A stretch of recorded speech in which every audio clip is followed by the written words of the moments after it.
That's it, baby. Sugar Show stays undefeated.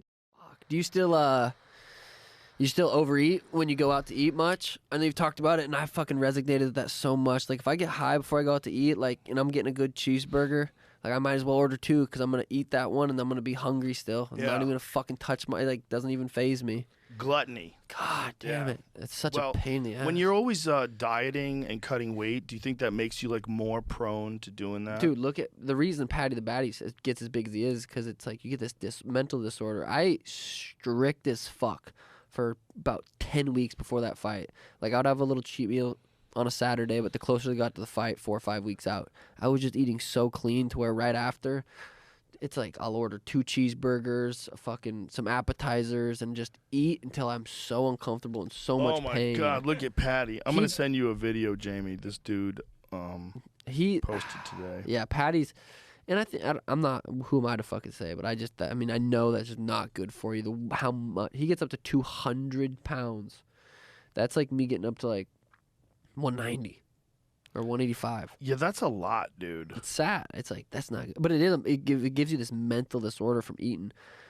But fuck, dude, if you take a couple puffs before dinner, it depends how high you get. There's levels of high. If you just get a nice little high and the food just tastes better and you can just really enjoy it, or you get too high and you go in there and you just feel like a bottomless pit and you're eating the fucking bread and the appetizers, then you're eating your fucking other appetizers, then you're getting fucking 2 cheeseburgers. It's bad sometimes. Michael Easter was actually just talking about that. He's a guy who wrote this book, The Comfort Crisis, and he wrote this book about a study that they did where they took these guys and they purposely starved them. Play it so he could say it.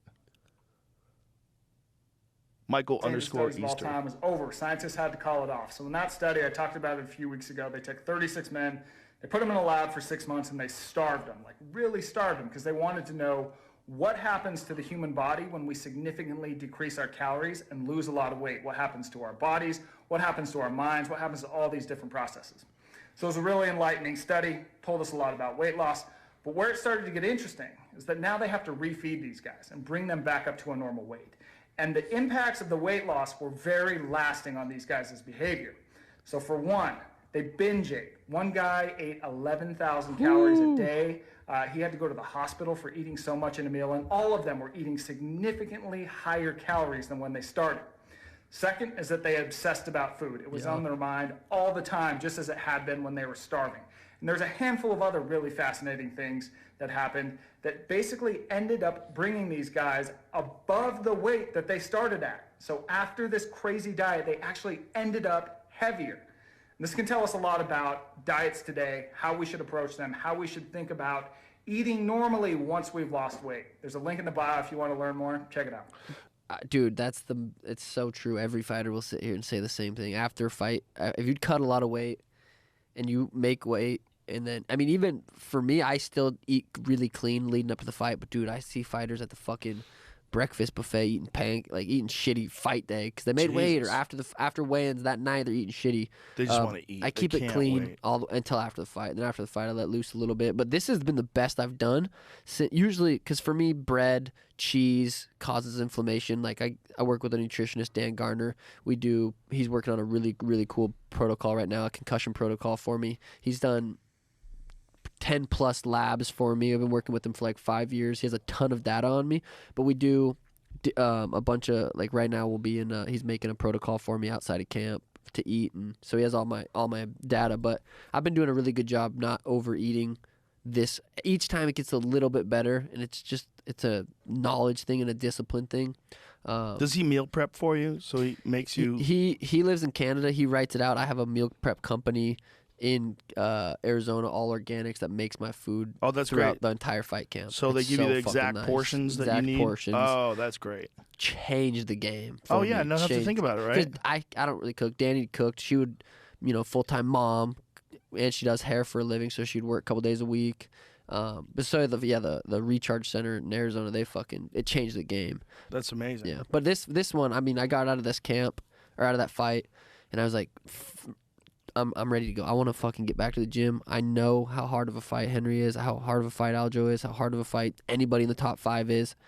I need to get back to the gym. So I've been really a lot more disciplined because I think it's been a month now since the fight, but not eating as much cheese or eating as much bread if I go out to eat, just because I know that fucking causes inflammation in my body, and I know it's gonna take a little bit longer to get back to training, or if I am training and I eat, too much cheese and bread, it's gonna cause that inflammation, risk an injury, or just be fucking more sore than I need to be. But yeah, eating disorder from cutting weight is a real fucking problem. It's a real thing, right?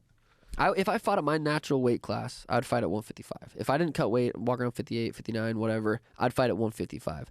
There's no fucking chance that I'm going to say, you know what, I'm just going to do that. I'm going to go fight Justin Gaethje. I'm going to go fight Charles. There's no way. I could go fight at 145, I believe, and be successful. I'm not a tiny 35er. Those guys would still even be a little bit bigger, but cutting to 45, I wouldn't. Cutting to 35 is fucking hard. You feel like you're dying. Your heart is pounding.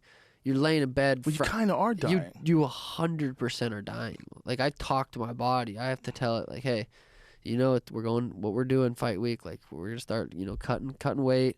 Like, I try to tell myself, like, we know we're not gonna actually die. We're gonna feel like that or whatever. But I could cut to 45. It'd be a lot easier. Obviously, 55 would be the easiest. But I wish more guys would. But then again, like Aljo, he weighs how much right now?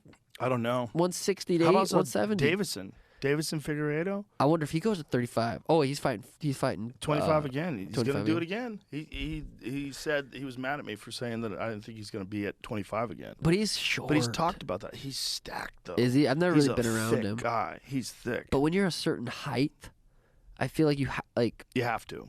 But then again, look at Henry. He's fucking 5'3", and he's fucking doing it. Yeah.